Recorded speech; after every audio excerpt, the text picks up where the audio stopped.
create and build your tribe, nurture your tribe. Those are going to be the ones that are going to always support you. And just as they pour into you, you pour back into them in different ways. It may not be, okay, I'm giving away free products, but you're giving away a program that they can benefit from. But building your tribe, our customers are referred to as shade babes. And so, anything that's new, they're always the first to know what is going on. So your tribe is going to be the ones that will support you and ride with you nonstop. Polishing my hand, I'm ready to create each nail a masterpiece.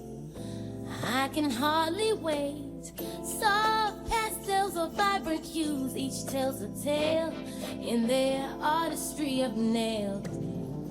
Nothing ever fails. With each swirl and twirl, let the magic begin.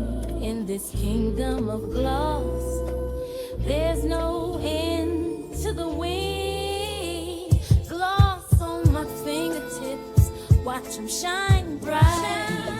Painted like a canvas, colors taking flight. Feeling fierce and fabulous, I'm ready to ignite. Slaying the nail game every single night. Nails and beauty talk with Asia the Bird. Nails and beauty talk with Asia the Bird. Hello, everyone, and welcome to Nails and Beauty Talk. I am your host, Asia the Bird. Today, we have a very special guest with us today. She is the owner of My Shade and Texture. Please welcome Pamela. Hello, Pamela, and welcome.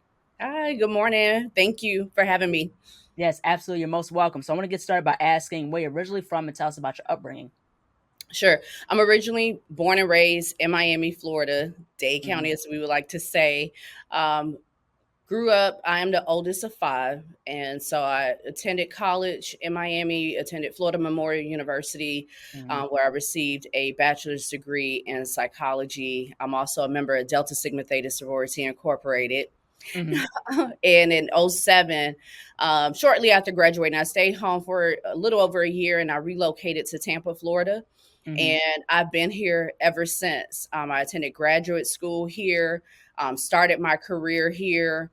And so, yes, from there, being a naturalista pretty much since 2002, it was something I always wanted, was to open a beauty supply store pretty much centered around natural hair and skincare. And so that leads me to today. Fast forward to today, I'm still here. Yeah, that's amazing. So I want to get into as far as the psychology. Like, what made you want to major in psychology?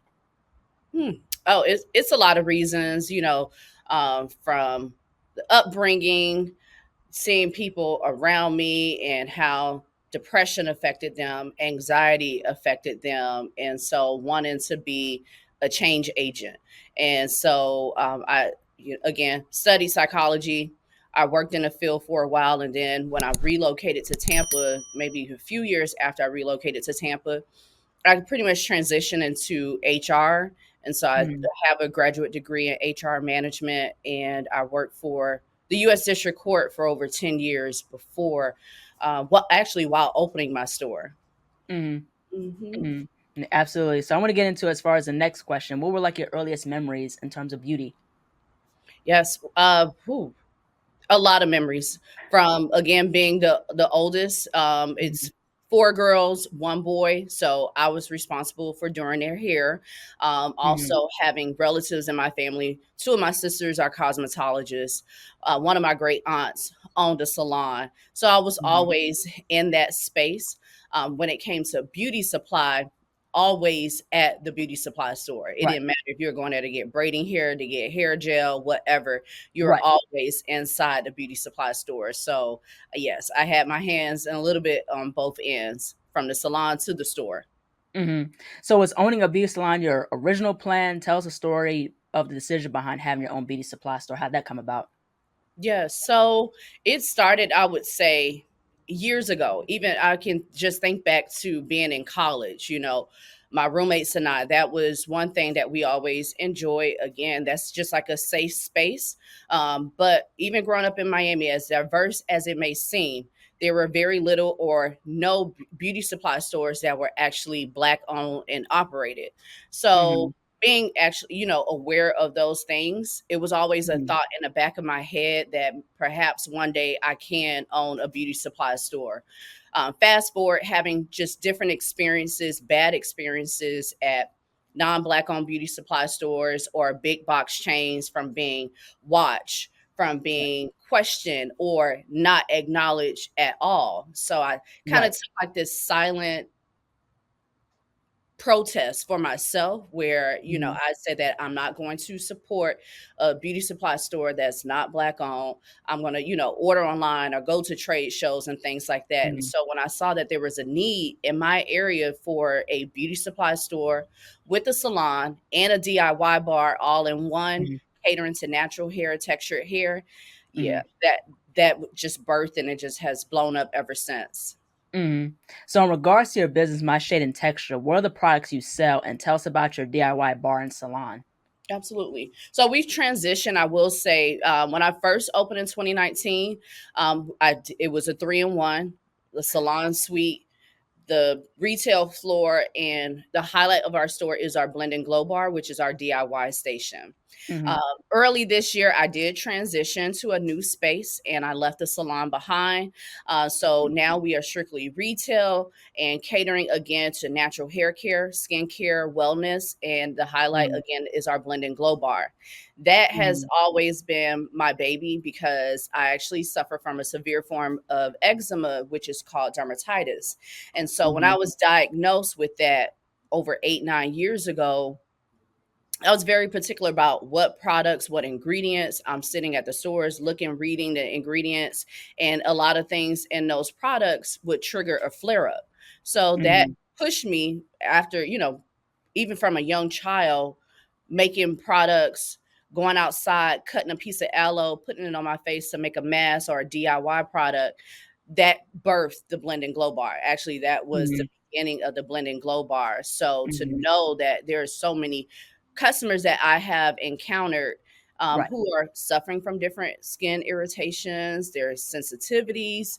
Right. And so the Blend and Glow Bar actually breaks down all of those important ingredients from different carrier oils like rice bran oil that will help with Right. hyperpigmentation, calendula flowers, all of those different things, hibiscus, and they can build and create their own products. Mhm.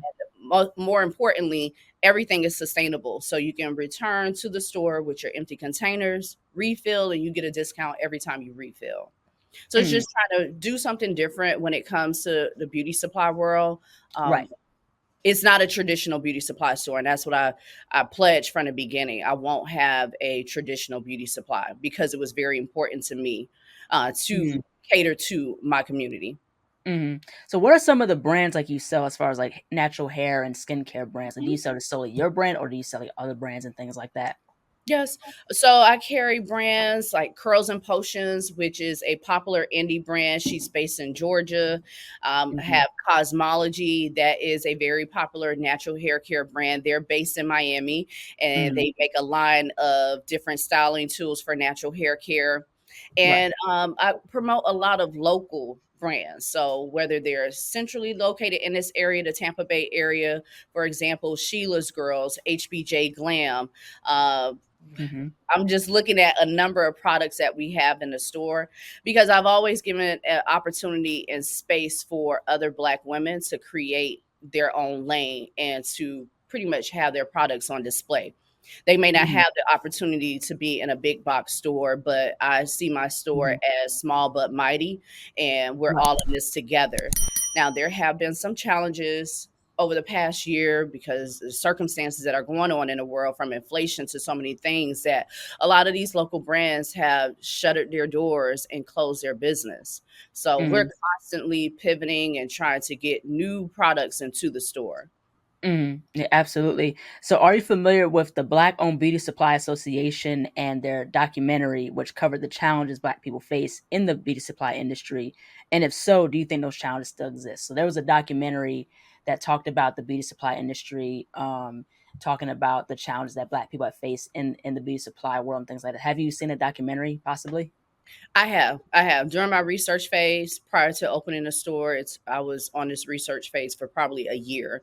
That was one of Mhm. the first things that came across my lap when I was researching. And I still too believe it was created as a system to kind of block us out. And I still Yep. do think those things are still in place because I Yep. have experienced some of those challenges. Yeah, absolutely. So this is a question I asked Keish from Silky Soul Beauty Supply. So given that Koreans are said to dominate the black beauty supply industry, do you personally find yourself purchasing products from Korean manufacturers and distributors? And if so, do you believe that the pricing is fair compared to the wholesale price Korean owned stores pay? The short answer is no, the pricing is not fair. Um, and that is based on information that I'm hearing from other black owned beauty supply stores, things that we read, videos that we see online. Mhm. Again, just going back to when I first opened my doors in November of 2019.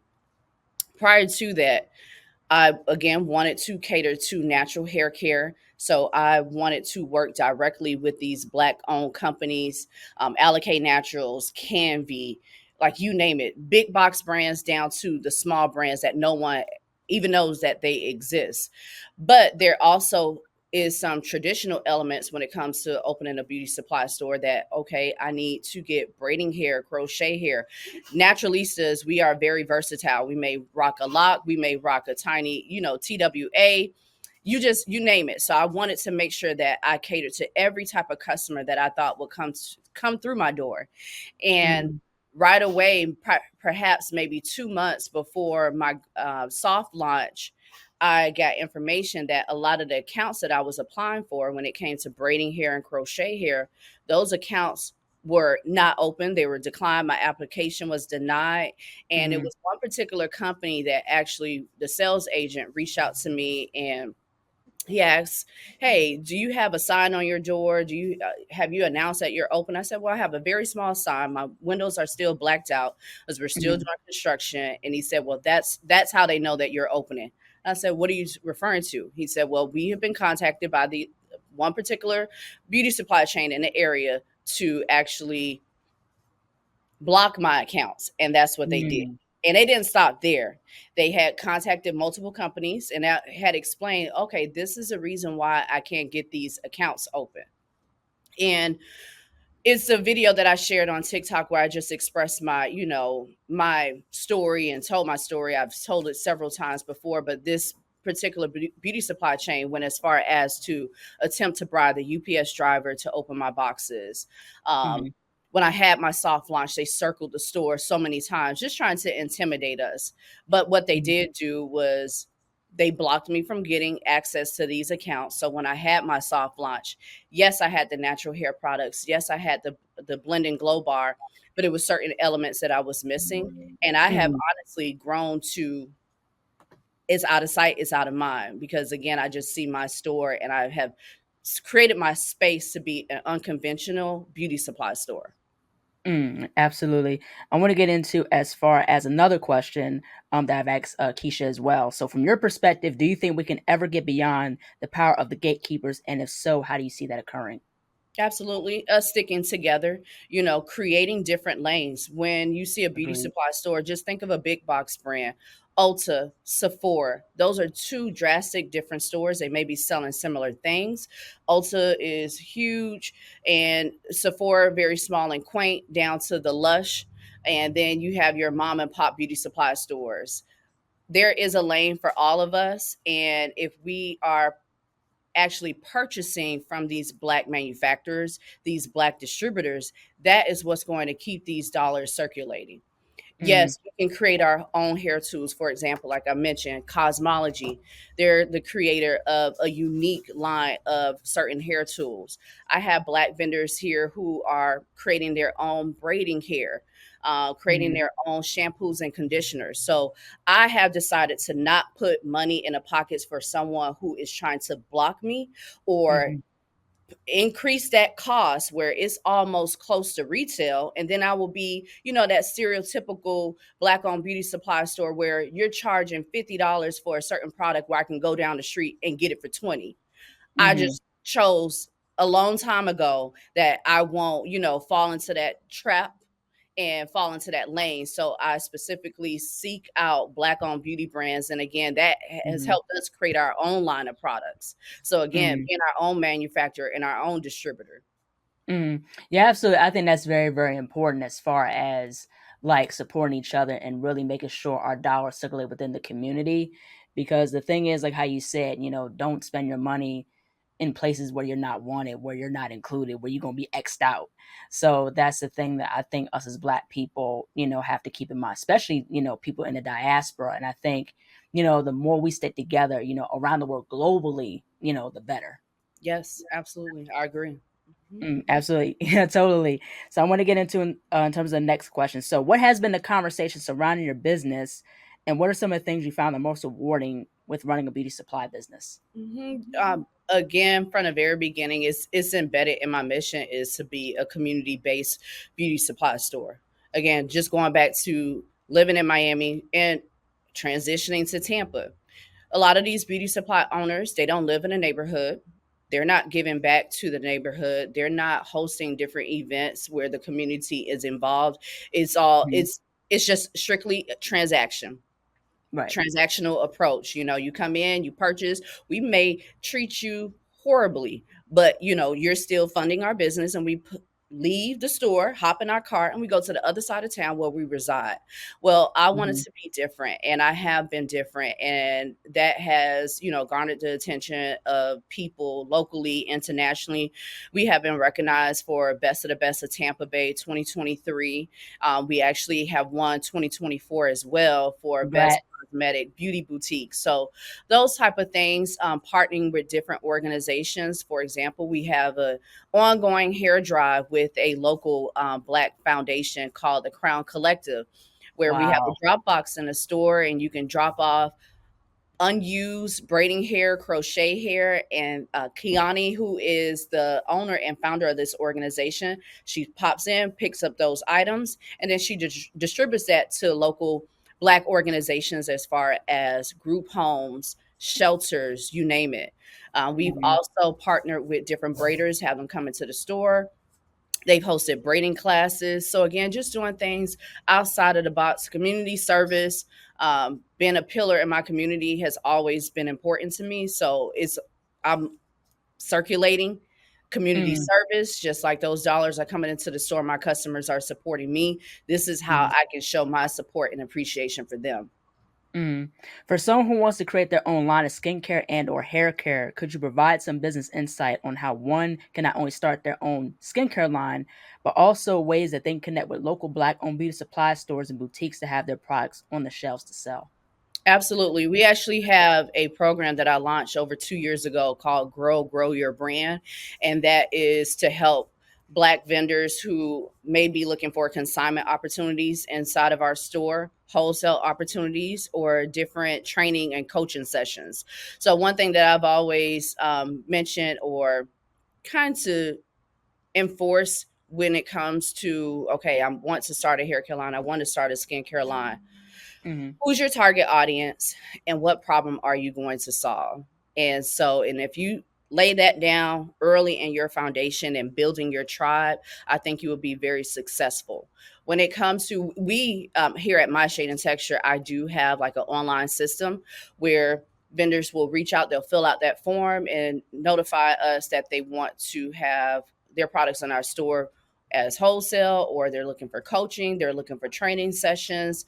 But if you are a person, you have your own line of products, I will also advise you to put together a catalog, put together a line sheet, contact that owner. There are times where people may come in, and I'm usually operating my business 4 to 5 days out of the week.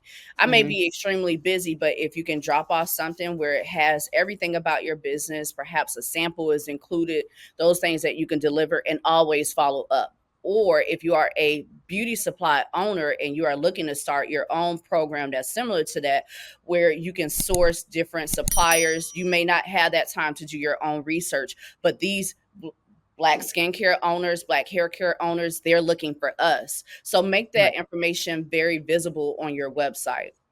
mm. Yeah, absolutely. Now, what are some of your personal favorite products to use for your hair and skin? Well, it's our own line of hair care products, so I don't want to be biased. But I have a line of hair mist and our gel cream styler. But outside of that, My Cosmology, this styling tool from Cosmology, is something that I have kept in my bag since they launched their brand in 2019. It's an amazing brand. Another local brand that is actually nationally known, and they're located in hospitals. Actually, one Mm, of the biggest cancer institutions here, Moffitt Cancer Center here in Tampa. They exclusively use this line of Black-owned products, and that line is called Canvy. So when I have mhm, flare-ups with my dermatitis, I don't use that is my medication because it right, is being used by doctors and professionals from around the country. That's mhm, one of my favorites. And also just making my own different oils at the bar. I'll make like a skincare oil. I love my coffee and my tea, but Wake Up and Glow is one of my favorite coffee oils. So a mm, scrub that I'm creating for myself, it's in that. My oil, mhm, body oil that I'm creating for myself, it's in that. mm. Yeah, that's really amazing. How do you juggle being a businesswoman with life and mental health? Well, working as a supervisor prior to coming here, a lot of things that I will tell my employees when I work for the courts is to have that work life balance. And a work life balance may not always be 50-50. There are times where it may be 80-20 or 60-40. One thing that I had to do, because from the day that I opened in November 2019, you have been operating 7 days a week. And as I transition into this new space, I had to look back and think, okay, there are some times that I'm missing an opportunity because my family does not live here in Tampa. So I decided to close the store 1 day a week. And that Mhm, has given me so much like energy. It allows me to work on my business outside of the store, because it's right, very hard for you to work on your business while you're behind the register, while you're at your blending glow wire, where you're just the hustle and bustle of these days. So to have those days off, that allows me to recharge, regenerate, and then do things that I would typically do prior to having a store, whether it's mm, going fishing or sitting at home reading, researching, or planning for other things that I want to roll out at the store. So your work life absolutely. balance again may not always be 50-50. It may not exist at all, but Mhm, finding time for you to do certain things that are outside of your everyday hustle and bustle. absolutely. Now, if you could offer one valuable piece of advice for up and coming beauty professionals, what would it be? Beauty professionals who may be looking to open a store, or just in general. In general. Yeah. I will always say create and build your tribe, nurture your tribe. Those are going to be the ones that are going to always support you. And just as they pour into you, you pour back into them in different ways. It may not be, okay, I'm giving away free products, but you're giving away a program that they can benefit from. But building your tribe, our customers are referred to as shade babes. And so anything that's new, they're always the first to know what is going on. So your tribe is going to be the ones that will support you and ride with you nonstop. Absolutely. Now, where can people find you on social media, and how can people contribute and support your beauty supply store? Yeah, so we're available on all social media platforms from Facebook, Instagram, X, which is now X. I know I was going to say Yeah, Twitter, yeah, X, yeah. TikTok at Mm, My Shade and Texture. Our mhm, website is www.myshadeandtexture.com. While you're on the website, you can shop. I offer nationwide shipping, curbside pickup, delivery. We're also an Amazon hub counter. So we have customers that pick up their Amazon products and they do a little shopping while they're here. So yeah, mhm. I make sure that we are known wherever you turn, you're going to see My Shade and Texture. Yeah, absolutely. That's really, really great. Well, thank you so much, Pam, for jumping on. I appreciate and love what you're doing. I appreciate this conversation. Thank you so much for sharing your story, your insight as well. I really enjoyed this, lovely time with you. Yeah. Thank you so much. Oh, thank you for having me, Asia. I appreciate it. Yes, thank you. Take care. Bye bye. Yes, you too. Bye. Bye bye. Hello, everybody. Thank you all so much for watching. Please like, comment, share, and subscribe to the channel. Be sure to click the bell for notifications. Also, follow me on my social media platforms and be on the lookout for more interviews to come very soon. Take care, stay healthy, and stay beautiful. Bye bye.